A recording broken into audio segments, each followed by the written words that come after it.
कहानी सच्ची मित्रता। गांव में एक 12 साल का लड़का आर्यन रहता था। वह पढ़ाई में तेज और दोस्तों में लोकप्रिय था। उसकी एक विशेष दोस्ती थी सिया से, जो उसके पड़ोस में रहती थी। सिया बहुत समझदार और बुद्धिमान थी और दोनों की दोस्ती गांव के दूसरे बच्चों के लिए मिसाल बन गई थी। एक दिन गांव में एक नया लड़का विक्रांत आया। वह शहर से था और नए माहौल में घुलने मिलने में कठिनाई महसूस कर रहा था। आर्यन और सिया ने उसे अपने साथ खेल में शामिल किया। शुरुआत में विक्रांत संकोच में था, लेकिन धीरे धीरे उसने आर्यन और सिया की दोस्ती का असर देखा और वह भी उनमें शामिल हो गया। आर्यन और सिया ने विक्रांत को अपने खेलों में शामिल किया।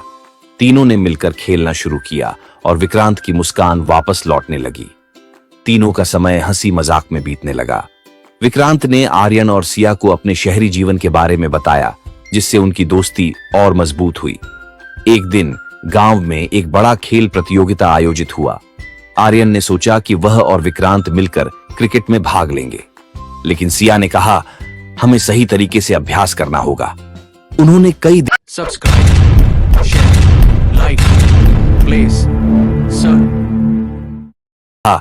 हमें सही तरीके से अभ्यास करना होगा। उन्होंने कई दिन तक अभ्यास किया। प्रतियोगिता के दिन आर्यन और विक्रांत ने पूरी मेहनत की, लेकिन मैच हार गए। आर्यन निराश हुआ, लेकिन सिया ने उसे समझाया, जीत और हार दोनों जीवन का हिस्सा हैं।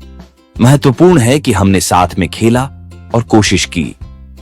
कुछ समय बाद विक्रांत ने गांव में एक समस्या देखी। गांव के बच्चे अक्सर पढ़ाई में कमजोर थे। विक्रांत ने आर्यन और सिया से कहा, हमें कुछ करना चाहिए। उन्होंने एक अध्ययन समूह बनाया, जिसमें वे बच्चों को पढ़ाने लगे। धीरे धीरे गांव के बच्चे पढ़ाई में अच्छा करने लगे। सभी ने उनकी मेहनत की सराहना की। यह देखकर विक्रांत को खुशी हुई और उसने महसूस किया कि सच्ची मित्रता न केवल अपने लिए बल्कि दूसरों के लिए भी होती है। एक दिन गांव में एक त्योहार आया। सभी बच्चे मिलकर तैयारी कर रहे थे। विक्रांत को एक ऐसा काम सौंपा गया जो बहुत मुश्किल था। उसे एक नृत्य प्रदर्शन का नेतृत्व करना था, लेकिन कुछ दिन पहले विक्रांत बीमार पड़ गया। आर्यन और सिया ने विक्रांत का ख्याल रखा। वे न केवल उसकी मदद करते रहे, बल्कि उन्होंने नृत्य की भी पूरी तैयारी की। Subscribe, share, like, please sir. का सामना कैसे करना है। जैसे जैसे समय बीतता गया, आर्यन, सिया और विक्रांत ने मिलकर कई नई गतिविधियों की योजना बनाई। उन्होंने खेलों में भाग लिया, नाटक किए और समाज सेवा की। उनकी मित्रता और मजबूत हो गई थी। कुछ साल बाद जब सभी बड़े हो गए, आर्यन ने फैसला किया कि वह अपने गांव में एक स्कूल खोलेगा। सिया और विक्रांत ने उसका साथ देने का वादा किया। तीनों ने मिलकर एक नई शुरुआत की।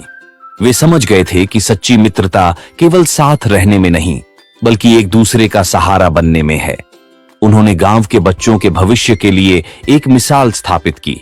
इस कहानी से यह सीखने को मिलता है कि सच्ची मित्रता का मतलब केवल मजे करना नहीं है, बल्कि मुश्किल समय में एक दूसरे का साथ देना है।